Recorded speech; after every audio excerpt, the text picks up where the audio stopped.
Hello नमस्कार बच्चों। मैंने आपसे कहा था कि हम 9, 10th, 11th, 12th की वीडियोस भी लेकर आऊंगा। तो आज मैं स्टार्ट कर रहा हूँ क्लास 12th की आरबीएससी और सीबीएसई बोर्ड के लिए वीडियो। तो पहला टॉपिक हम ले रहे हैं मैट्रिसेस। ठीक है, मैट्रिसेस में अब ऐसा नहीं कि मैं केवल आपको क्वेश्चन ही कराऊंगा, थ्योरी भी कराऊंगा, प्लस एग्जाम्पल भी कराऊंगा और क्वेश्चन भी कराऊंगा।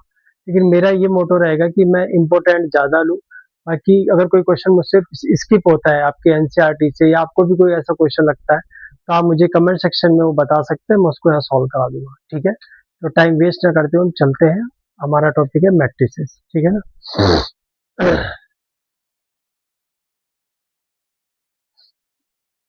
मैट्रिसेस, देखो बच्चों, अगर देखा जाए ना तो सबसे इजी चैप्टर है। पर इसमें बच्चों से क्या होता है कि कैलकुलेशन में मिस्टेक्स होती है। बस बच्चे कैलकुलेशन में ही मिस्टेक करते हैं, समझते क्या है। ठीक है ना। मैट्रिसेस को जनरली आप capital A, capital B, capital C, capital D किसी भी अल्फाबेट से रिप्रेजेंट कर सकते हैं। ठीक है, स्मॉल से जो हम रिप्रेजेंट करते हैं, स्मॉल अल्फाबेट से, उन सब एलिमेंट्स को रिप्रेजेंट करते हैं। तो समझते हैं जैसे। अच्छा, मैट्रिक्स है क्या? मैट्रिक्स एक अरेंजमेंट है एरे का। एरे होता है हमारे पास, उसका एक अरेंजमेंट है जिसमें हम जो आपकी हॉरिजॉन्टल लाइन होती है उनको हम रो बोलते हैं, और जो वर्टिकल लाइन होती है उन्हें हम कॉलम बोलते हैं। मैं एक मैट्रिक्स का एग्जांपल लेकर आपको समझाता हूँ। जैसे मान लिया मैंने ये कोई मैट्रिक्स है मेरी, ये मैंने एलिमेंट लिया A11, A12, A13 up to so on A1n। ले लिया मैंने A21, A22, A23 up to A2n। फिर लिया मैंने A31, A32, A33 up to A3n। ठीक, फिर मैंने इसको यहाँ वेरी करा, AM1, AM2, AM3, और ये वेरी होके यहाँ तक चला, लास्ट एलिमेंट AM है। ये मैंने एक मैट्रिक्स दिखाई है। ठीक है, अभी समझते हैं, छोटी छोटी चीजें ही हैं इसमें समझने वाली। सबसे पहली बात, ये जो आपकी हॉरिजॉन्टल लाइन है इन्हें हम रो बोलते हैं। क्या बोलते हैं? रो बोलते हैं। ये जो आपकी वर्टिकल लाइन है इन्हें हम कॉलम बोलते हैं, कॉलम बोलते हैं। ठीक है, हिंदी में इसे पंक्ति बोलते हैं, इसको हिंदी में स्तंभ बोलते हैं। ठीक है, अगर कोई हिंदी मीडियम का बच्चा भी देख रहा है तो। ठीक है, अब मेरे पास जो ए आई जे होता है, ऐसे ले लो इसको, ए आई जे, ए आई जे, क्योंकि AM1, AM2, A32 है ना। तो आई जो होता है ना, आई वो रिप्रेजेंट करता है रो को, वो रिप्रेजेंट करता है रो को। और जो जे होता है, जे, वो रिप्रेजेंट करता है कॉलम को, कॉलम को। तो ए आई जे को मैं क्या बोलूंगा, क्या पढ़ूंगा? मैं इसको पढ़ूंगा आईएथ रो जेथ कॉलम का एलिमेंट। इसे मैं बोलूंगा element of ith row and jth column. इसे मैं क्या पढ़ूंगा? Ith row and jth column का एलिमेंट पढ़ूंगा। तो अब देखो, जो फर्स्ट वाला नंबर होता है हमारा, वो रो को रिप्रेजेंट करता है, और सेकंड नंबर हमारा कॉलम को रिप्रेजेंट करता है। ठीक है यहाँ तक। अब आप देखो, यहाँ पे 1 है, यहाँ भी 1 है, यहाँ भी 1 है, यहाँ भी 1 है। तो बेटा ये कौन सी रो होगी? ये हमारी रो होगी फर्स्ट रो। ये होगी फर्स्ट रो। क्लियर है यहाँ तक? यहाँ 2 है, 2 है, 2 है, तो ये कौन सी रो होगी बेटा? ये होगी हमारी सेकंड रो। ये कौन सी रो होगी? ये होगी हमारी थर्ड रो। और यहाँ देखो एम चला दिया था मैंने, तो ये कौन सी रो होगी? ये होगी हमारी एमएथ रो। एमएथ रो है ना। ठीक है। अच्छा, मैं कह रहा हूँ बाद वाला जो एलिमेंट, मतलब नंबर है, वो हमारा कॉलम को रिप्रेजेंट कर रहा है। तो बाद वाला है, देखो कौन है? 1 1 1 1। तो ये हमारा कौन सा कॉलम होगा? फर्स्ट कॉलम, C1 रिप्रेजेंट कर दिया। ये हमारा होगा सेकंड कॉलम, C2 से रिप्रेजेंट कर दिया। ये थर्ड कॉलम, और ये होगा हमारा nth कॉलम, CN से रिप्रेजेंट कर दिया। ऐसे हम रो वन को ऐसे लिख देते हैं, R1 रो, R2 रो, R3 रो, और ये RMS, mth रो। ठीक है, अब जनरली क्या होता है, हमें मैट्रिक्स में उसका ऑर्डर लिखना होता है कि उसका ऑर्डर क्या है। ऑर्डर में हम ये देखते हैं कि उसमें नंबर ऑफ रो कितनी है और नंबर ऑफ कॉलम कितने हैं। तो पहले रो लिखी जाती है, फिर कॉलम लिखे जाते हैं, और ऑर्डर हमेशा यहाँ लिखा जाता है इसके लास्ट में। तो इसमें टोटल में कितनी रो है, टोटल कितनी रो है, first row, second row, third row और ये mth रो। तो टोटल इसमें m रो है। कॉलम कितने total, first column, second column, third column, nth column. तो n कॉलम है, तो इसे हम लिखेंगे m क्रॉस n। तो इस मैट्रिक्स का ऑर्डर क्या आएगा, m क्रॉस n। मतलब क्या हुआ कि इस मैट्रिक्स में नंबर ऑफ रो m है और नंबर ऑफ कॉलम n है। तो अगर मैं सिंपल ये कह दूं कि ए कोई मैट्रिक्स है, ए आई जे, और इसका ऑर्डर मैंने बोला m क्रॉस n है, m क्रॉस n है, तो इसका मतलब है इस मैट्रिक्स में जब इसको मैं एक्सपेंड करूंगा तो m तो रो होगी और n कॉलम होगी, m तो रो होगी और n कॉलम होंगे। ठीक। अच्छा, कोई मुझसे कहे कि यहाँ पे A22 का मतलब क्या है, A22, ये जो एलिमेंट है A22, इसका मतलब क्या है। इसका मतलब है second row, second row, second column का एलिमेंट। इसका मतलब है सेकंड रो, सेकंड कॉलम का एलिमेंट।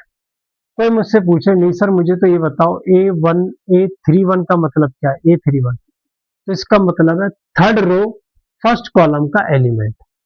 आप तो ये ध्यान रखो, जो फर्स्ट नंबर है वो आपके रो को रिप्रेजेंट करेगा और जो सेकंड नंबर है वो आपके कॉलम को रिप्रेजेंट करेगा। तो इसे हम क्या बोलेंगे, थर्ड रो फर्स्ट कॉलम का एलिमेंट बोलेंगे। क्लियर है। अच्छा, एक चीज और, इसको रफ कर देता हूँ फिर लेता हूँ।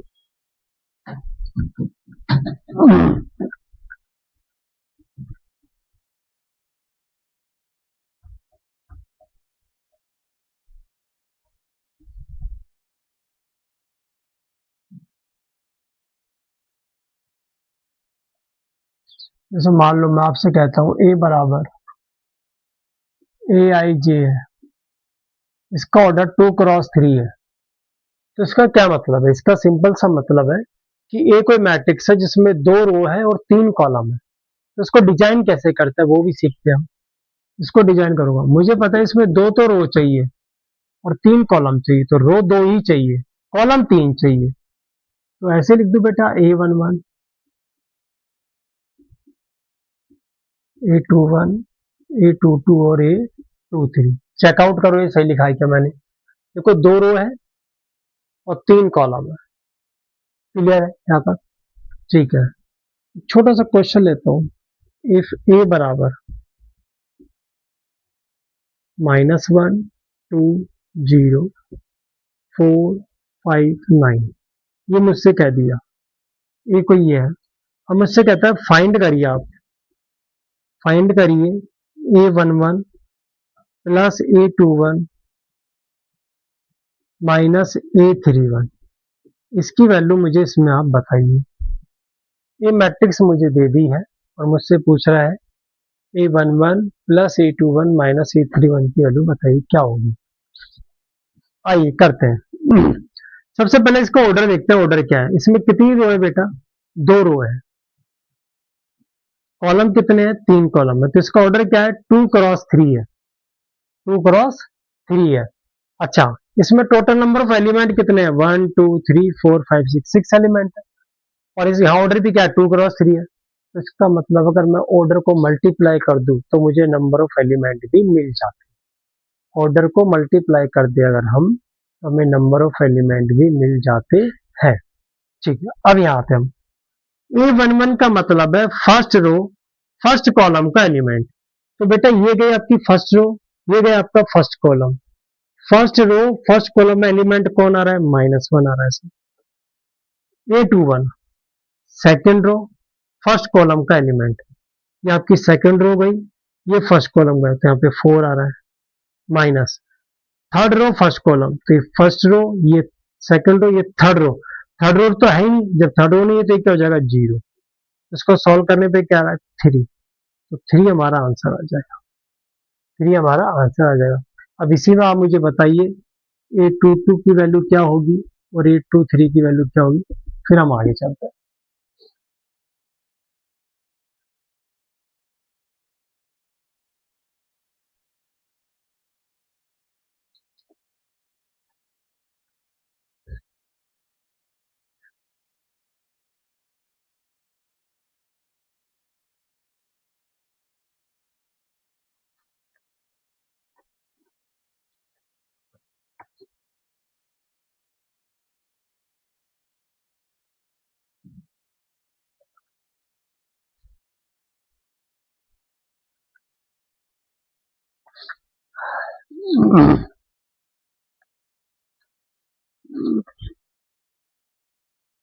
तो A22 की वैल्यू हमारे पास क्या आएगी यहाँ पे, second row second column, second row second column that is 5, और A23 second row third column that is 9, ये हमारे पास आ जाएगा।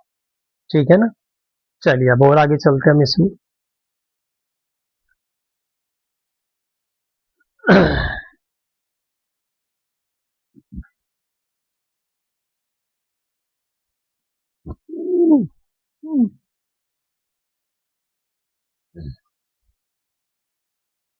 क्वेश्चन लेते हैं छोटा सा। इफ A बराबर 5 6 17 -8 15 -7 3/2 5 1√7 -3 और ये 9, ये दे दिया है ना भैया। पहला क्वेश्चन हमसे कह रहा है द ऑर्डर ऑफ मैट्रिक्स, इस मैट्रिक्स का ऑर्डर क्या होगा। दूसरा कह रहा है नंबर ऑफ एलिमेंट्स बताओ इसमें कितने होंगे, और तीसरा हमसे कह रहा है कि A12 A22 A31 A32 and A24 की वैल्यू क्या क्या होंगी, ये हमसे कह रहा है। ठीक है, तो समझते हैं, आसान सा क्वेश्चन है।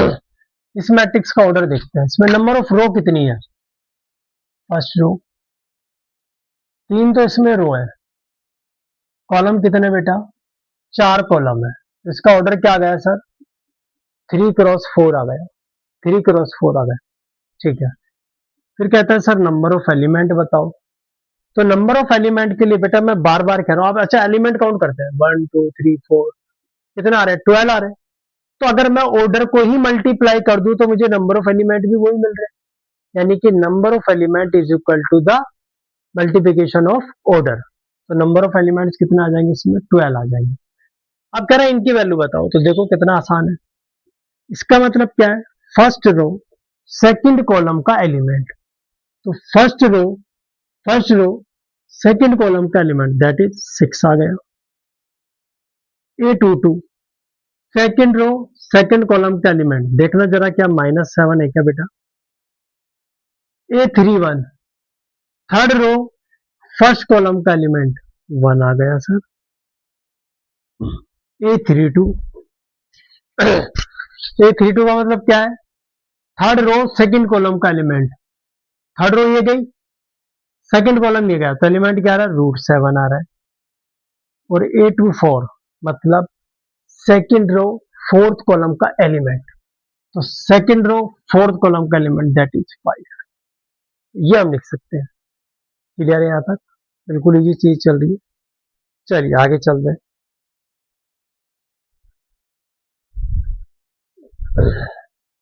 चलिए यहीं पे मैं एक क्वेश्चन ले लेता हूं। If a matrix have 6 elements, then what are possible orders, then what are possible orders।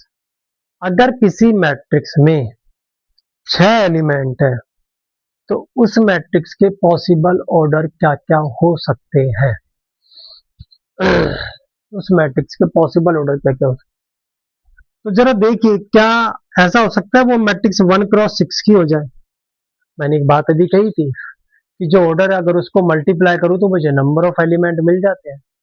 अब यहाँ पे नंबर ऑफ एलिमेंट कितने हैं, 6 है, 6, तो इसका मतलब हो सकता है उसमें एक रो 6 कॉलम हो।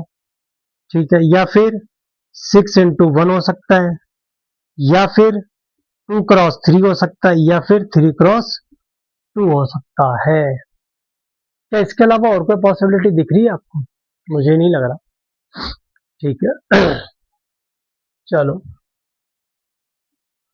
If a matrix have 5 elements, then what are possible orders? Then what are possible orders? अब किसी मैट्रिक्स में बेटा 5 ही एलिमेंट है, तो क्या ऑर्डर हो सकता है? 1x5 और 5x1, और भी कोई हो सकता है क्या? और कोई नहीं होगा, केवल क्या होगा? 1x5 और 5x। एक और लेते हैं, अगर किसी मैट्रिक्स में 24 एलिमेंट्स है, किसी मैट्रिक्स में क्या है? 24 एलिमेंट, तो अब ऑर्डर क्या क्या होंगे? देखना मैं सही लिख रहा हूँ क्या?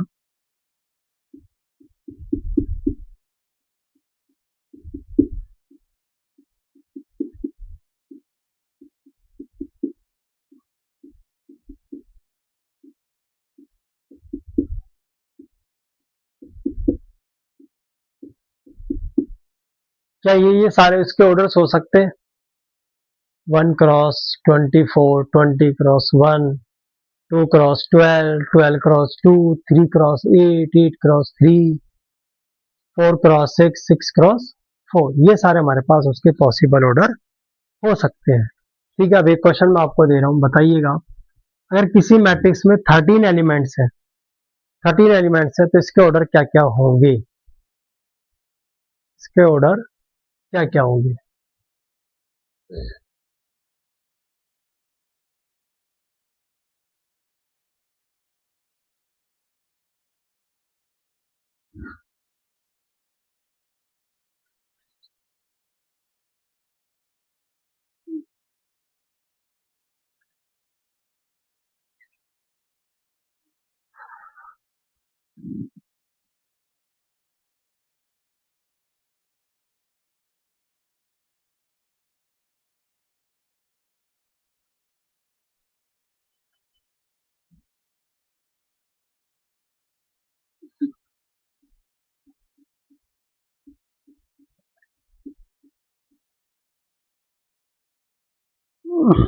बस ये दो ही ऑर्डर आएंगे हमारे पास, पक्का?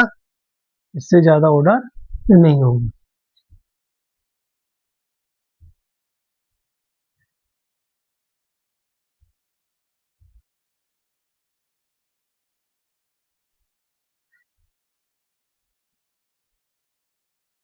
चलिए अब मैट्रिक्स का फॉर्मेशन और देख लेते हैं।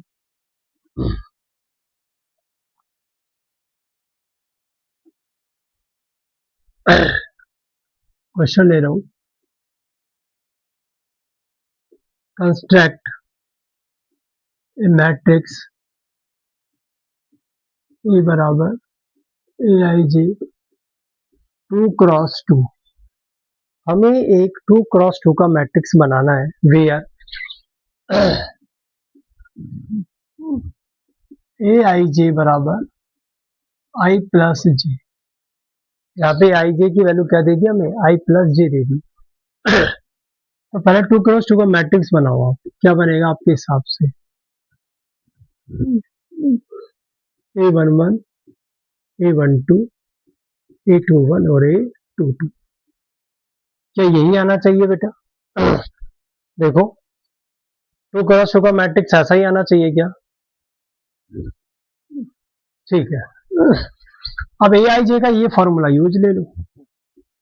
ए आई जे क्या दे रखा है आपको? आई प्लस जे।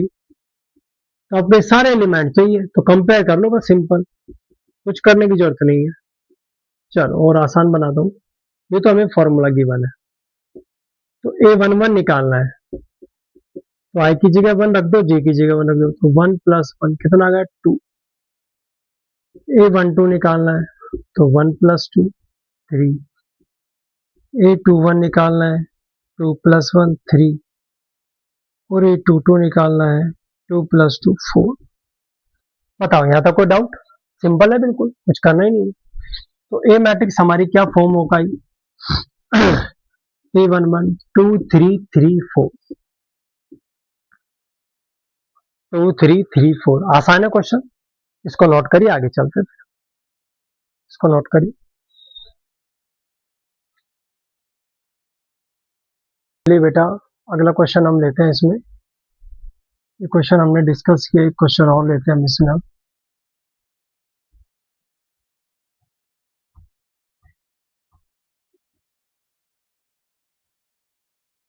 एक क्वेश्चन और ले लेते हैं।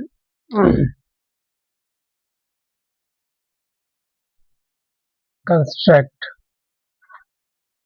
ए मैट्रिक्स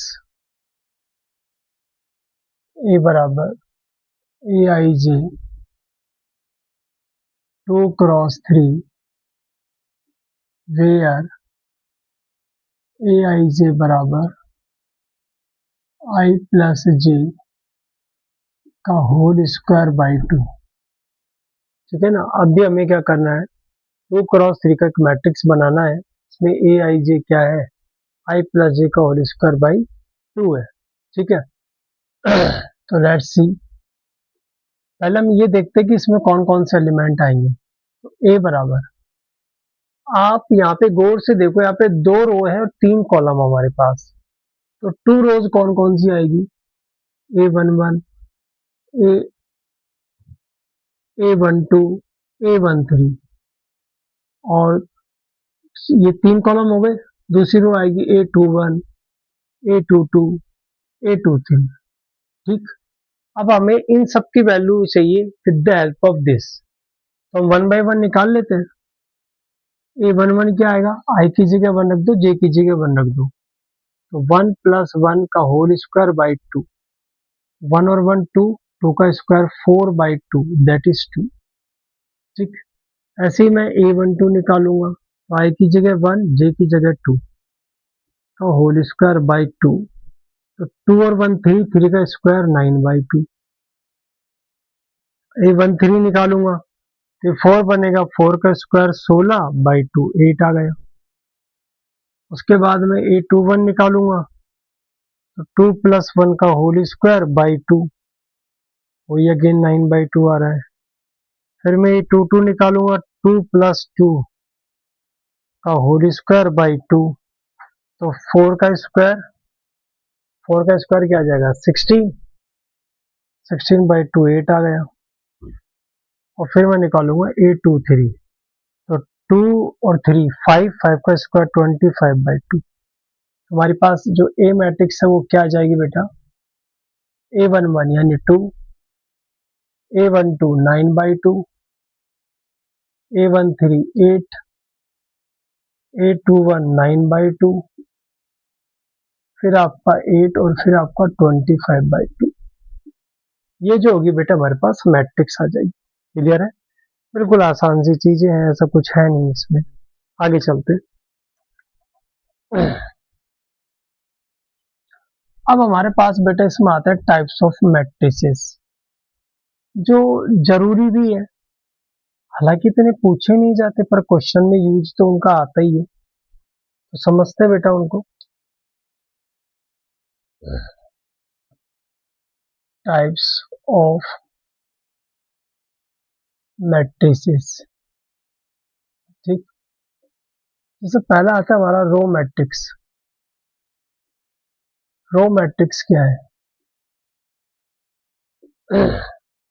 सबसे पहला आता है हमारे पास रो मैट्रिक्स। रो मैट्रिक्स क्या है, तो देखिए रो मैट्रिक्स को समझिए। रो मैट्रिक्स में क्या होगा, पास ऐसी मैट्रिक्स जिसमें केवल एक ही रो हो। ऐसी मैट्रिक्स जिसमें क्या हो, केवल एक ही रो हो, कॉलम चाहे कितने भी हो, उसे हम क्या बोलेंगे, रो मैट्रिक्स बोलेंगे। फॉर एग्जाम्पल मैं कहता हूँ, या मैं पहले डेफिनेशन लिख देता हूँ। If a matrix has only one row is called row matrix, is called row matrix.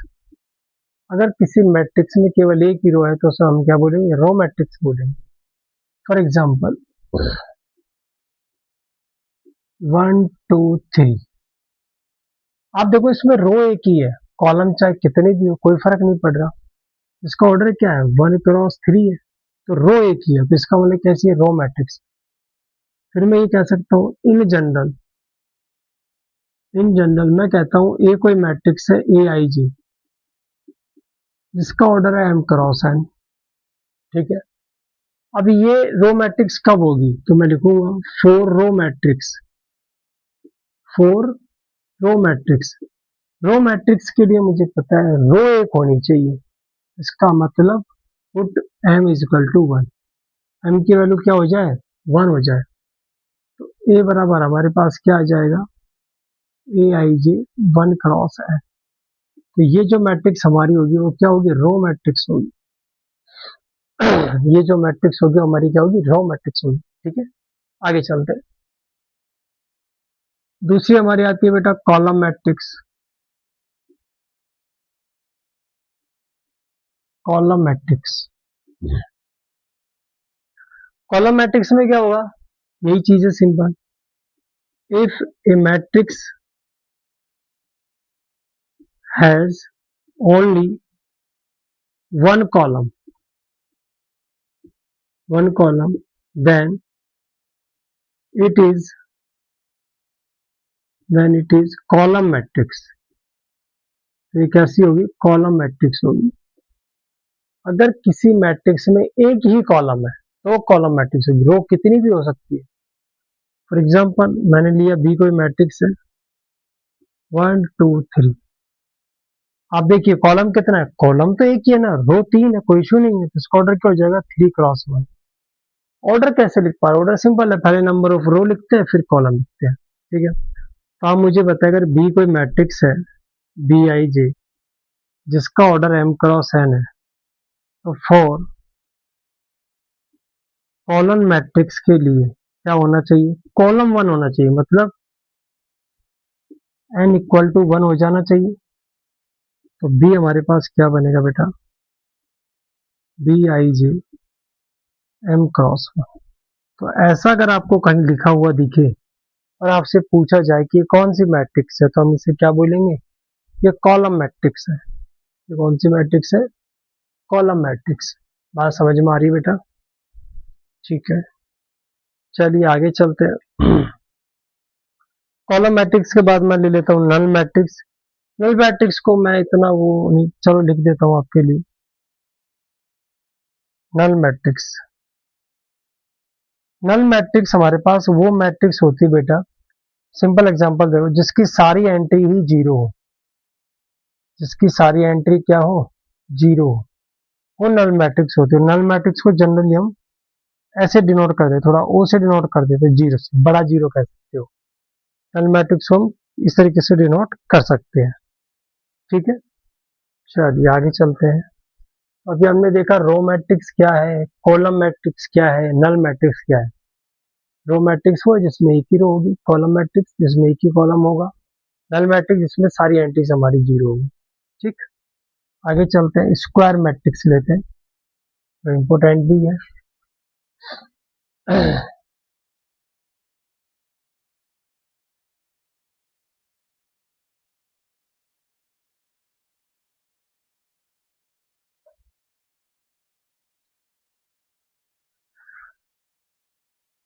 आगे चलते हैं अपन स्क्वायर मैट्रिक्स।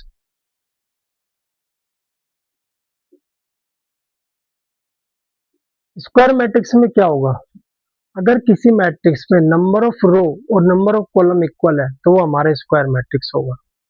ठीक है ना, मैं लिखता हूं if in a matrix, in a matrix number of row is equal to number of column, then it is square matrix, then it is square matrix. तभी कैसी मैट्रिक्स होगी, स्क्वायर मैट्रिक्स होगी। For example one two A B, इसका order क्या है, to cross two है, तो जितनी रो है उतनी ही कॉलम है, तो कैसी मैट्रिक्स है बेटा, square matrix. Again A is equal to,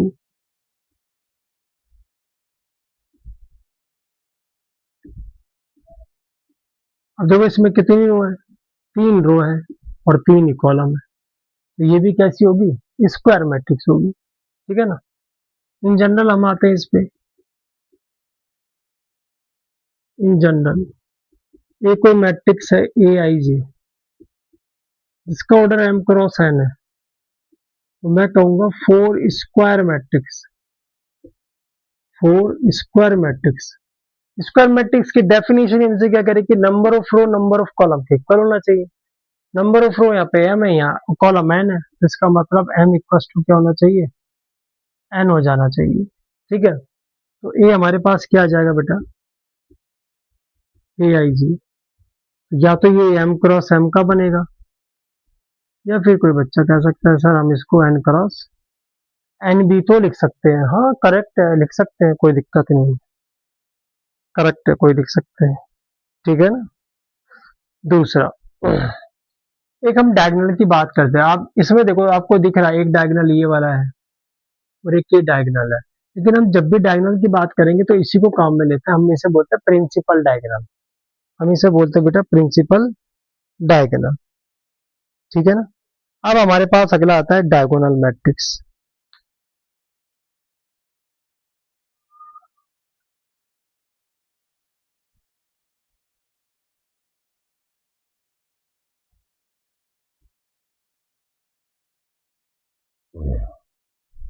अब हमारे पास अगला आता है बेटा डायगोनल मैट्रिक्स।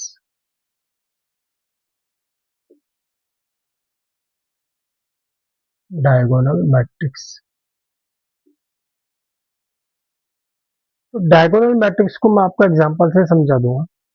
देखो डायगोनल मैट्रिक्स सबसे पहली बात तो स्क्वायर होनी चाहिए, क्योंकि बेटा आप स्क्वायर मैट्रिक्स में डायगोनल निकाल सकते हो। अगर मैं कह दूं कि 2 क्रॉस 3 का कोई मैट्रिक्स है, तो उसमें आपको डायगोनल आइडेंटिफाई ही नहीं होगा। तो सबसे पहली बात तो जो डायगोनल मैट्रिक्स है वो आपकी स्क्वायर मैट्रिक्स होनी चाहिए, it should be square matrix. दूसरा, इसको एग्जांपल से अगर मैं समझाऊं, तो डायगोनल मैट्रिक्स वो होती है जिसमें आपके डायगोनल के एलिमेंट को छोड़कर बाकी सब एलिमेंट आपके क्या होते हैं बेटा, जीरो होते हैं। डायगोनल को छोड़कर अगर आपके बाकी सारे एलिमेंट कैसे हैं, जीरो है, तो उसे हम क्या कह देंगे, डायगोनल मैट्रिक्स कह सकते हैं। ठीक है, इसको ऐसे भी दिखा सकते हैं, या फिर हम इसको ऐसे भी लिख देते हैं, ए बराबर D I A ji diagonal, और यहाँ लिख देते हैं 1 2 3, 1 2 3। इस तरीके से भी हम इसको डिनोट करते हैं, पर इसको इस तरीके से, इसको ऐसे मैट्रिक्स फॉर्म में दिखाएंगे 1 2 3। या तो आपको ऐसा दिखा मिलेगा या ऐसा दिखा मिलेगा। ठीक है ना। तो डायगोनल मैट्रिक्स बिल्कुल सिंपल है कि ऐसी, सबसे पहली बात तो स्क्वायर मैट्रिक्स होनी चाहिए। दूसरी बात, डायगोनल मैट्रिक्स में डायगोनल के एलिमेंट को छोड़कर बाकी सब जीरो होनी चाहिए। तो मैं इसको जनरली लिख रहा हूँ, देखना। अच्छा, ये कौन सा एलिमेंट होता है, A11 A22 A33।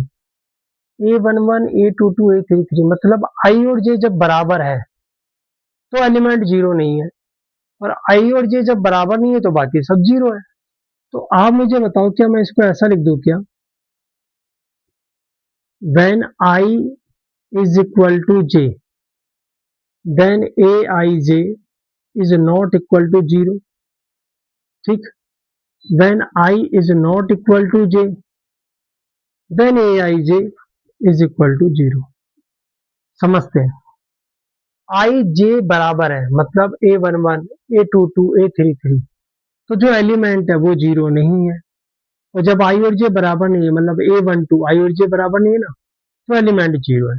तो कभी आपको बेटा अगर ऐसा दिखा मिले तो आपको पहचानना पड़ेगा ये कौन सी मैट्रिक्स है। तो कौन सी मैट्रिक्स है हमारे पास, डायगोनल मैट्रिक्स। कौन सी है, डायगोनल मैट्रिक्स। बात समझ में आई क्या, बात समझ में आई बेटा। ठीक, आगे चलते हैं। अगला हमारे पास आता है स्केलर मैट्रिक्स। स्केलर मैट्रिक्स, इसको भी समझिए। स्केलर मैट्रिक्स वही बात, it should be A square matrix, should be A diagonal matrix, ये डायगोनल भी होनी चाहिए। ठीक है, बट इसमें क्या होता है बस, कि आपके जो डायगोनल के एलिमेंट होते हैं ना वो सेम होते हैं।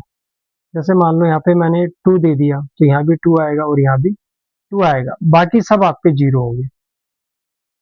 बाकी सब आपके क्या होंगे, जीरो होंगे। हो सकता है यहाँ पे 3 3 3 आ जाए, हो सकता है 4 4 आ जाए, हो सकता है कोई अल्फाबेट के या P P P Q Q Q, कुछ ऐसा आ सकता है। ठीक है, अब इस फॉर्मेट को मैं इस फॉर्मेट में कैसे लिखूंगा, लेट्स सी। पहली बात तो स्केलर समझ में आई, स्केलर मैट्रिक्स स्क्वायर होनी चाहिए, डायगोनल होनी चाहिए। इसमें बस डायगोनल में और इसमें फर्क क्या है, देखो आप, ये डायगोनल का एलिमेंट कुछ भी हो सकता है, जीरो नहीं होना चाहिए, यहाँ सेम होने चाहिए, बस बाकी सब जीरो हो जाए, इतना सा फर्क है। तो ए बराबर, तो मैं ये कह दूं कि जब आई और जे बराबर है, आई और जे बराबर है तो सेम क्वांटिटी आ रही है। तो ए आई जे को मैंने एक नाम दे दिया के। अब के की वैल्यू आप 2 लो, 3 लो, 4 कुछ भी ले सकते हो। और जब आई और जे बराबर नहीं है तो ए आई जे क्या आ रहा है मेरे पास, जीरो आ रहा है। बात समझ में आ रही है, ए आई जे क्या आ रहा है, जीरो आ रहा है। ये बात क्लियर है, ठीक है। डायगोनल हो गया, स्केलर हो गया। एक अपने पास अब आता है आइडेंटिटी मैट्रिक्स, और ले लेते हैं हम इसमें। आइडेंटिटी बोल देते हैं हम, यूनिट मैट्रिक्स भी बोल देते हैं उसको हम, ठीक है।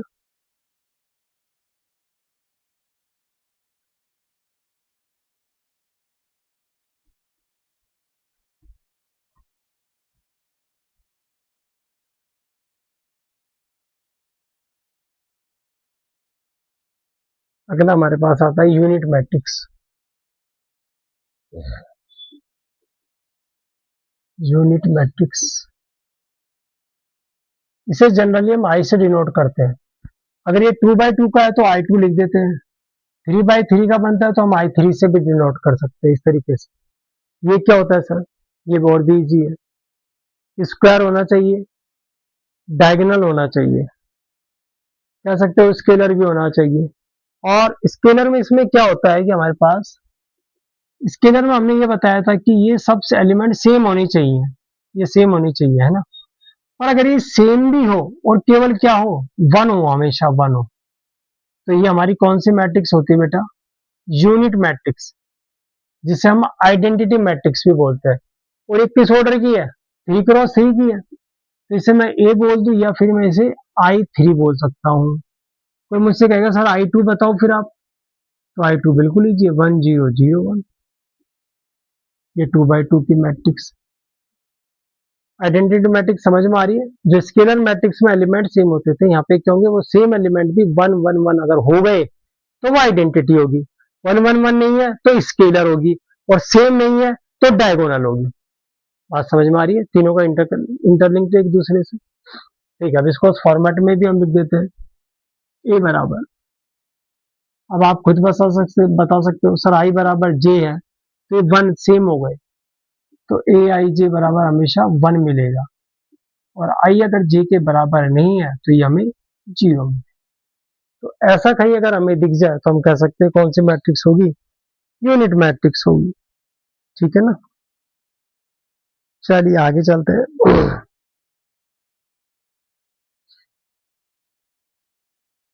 एक हमारे पास आती है बेटा lower triangular matrix, lower triangular matrix, lower triangular matrix. इतना पूछते नहीं है सीबीएसई अगर हमें, फिर भी बता देता हूँ। इसमें क्या होता है, जैसे मान लो कोई मैट्रिक्स आपकी, इसका आप डायगोनल का एलिमेंट लिख दो, इसमें नाम से थोड़ा ना अपोजिट चलता है, लोअर ट्रायंगुलर मैट्रिक्स। तो इसमें क्या होता है, जो आपका मेन डायगोनल होता है ना, उसके नीचे की एंट्री जीरो नहीं होती, ऊपर वाली एंट्री जीरो होती है, तो हम कहते हैं ये लोअर ट्रायंगुलर मैट्रिक्स है। अब ये कुछ भी हो सकती है, तो ये जो चीज है वो क्या है, इसे हम बोलते हैं लोअर ट्रायंगुलर मैट्रिक्स। मतलब मेन डायगोनल के जो अपर साइड में एंट्रीज है, अगर वो आपकी जीरोस है तो इसे हम बोलेंगे लोअर ट्रायंगुलर मैट्रिक्स। तो अब आप बताओ अपर ट्रायंगुलर मैट्रिक्स में क्या हो रहा होगा, अपर ट्रायंगुलर मैट्रिक्स, इसको हम इस फॉर्मेट में भी लिख सकते हैं, कोई इशू नहीं है, ठीक है ना। इस फॉर्मेट में भी लिख सकते हैं, कैसे लिखेंगे आप कहोगे सर बताओ, तो लेट्स सी। ये देखो कौन सा एलिमेंट है, ये आपका एलिमेंट है A12 A13 और A21 A22 A23। तो आप देख रहे हो यहाँ पे आई जो है वो जे से छोटा है, आई जे से छोटा है, तो मैं कह दूंगा अगर आई लेस देन जे है तो यहाँ पे ए आई जे कभी भी आपका, सॉरी, अगर आई लेस देन जे है तो ए आई जे आपका क्या होगा, 0 होगा। और आई अगर जे के बराबर नहीं है या जे से बड़ा वगैरह नहीं है तो ये ए आई जे आपका क्या होगा, अब 0 नहीं होगा। अब कुछ ना कुछ एंटीज होंगी, मतलब आई बराबर जे नहीं है, समझ रहे हो, आई बराबर जे नहीं है तो ये वाला केस भी आ गया, ठीक, और ये वाला केस भी आ रहा है, ठीक है।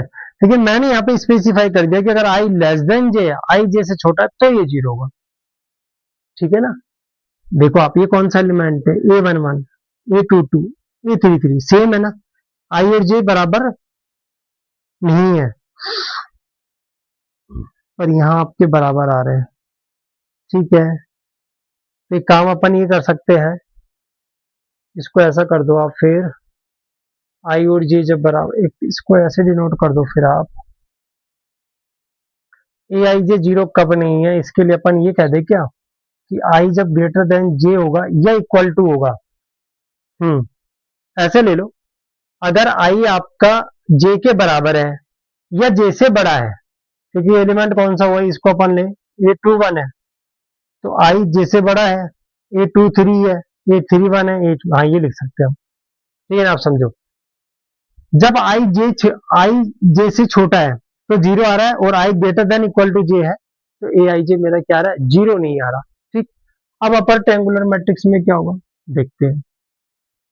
अब वही इसमें चलता है, मेन डायगोनल ले लेते हैं हम, ए बी सी, तो नाम अपर है ना, तो मेन डायगोनल के नीचे वाली एंटीज क्या होंगी आपकी, 0 होंगी, और यहाँ आपकी हो सकता है 2 3 4 कुछ आ जाए, इस तरीके से आ जाए, ठीक है ना। अब इसमें आप देखो क्या हो रहा है, लेट्स सी,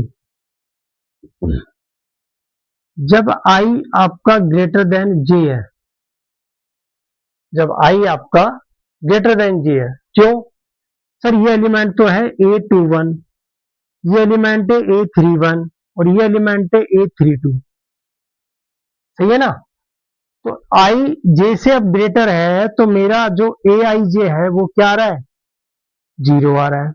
अच्छा सर, जब आई जे के बराबर है या जे से छोटा है, फॉर एग्जाम्पल ये एलिमेंट हुआ मेरा A12, ये एलिमेंट हुआ A13, तो आई जे से छोटा है, आई जे से छोटा है, ये बराबर है, तो उस केस में सर मेरा जो ए आई जे है वो कभी भी 0 नहीं आ रहा, वो कभी भी 0 नहीं आ रहा। तो इसको हम क्या बोलेंगे बेटा, अपर ट्रायंगुलर मैट्रिक्स बोलेंगे, इसको क्या बोलेंगे, अपर ट्रायंगुलर मैट्रिक्स बोलेंगे। बात समझ में आ रही है, ठीक है ना। एक बार यहां तक देखिए फिर आगे चलते हैं।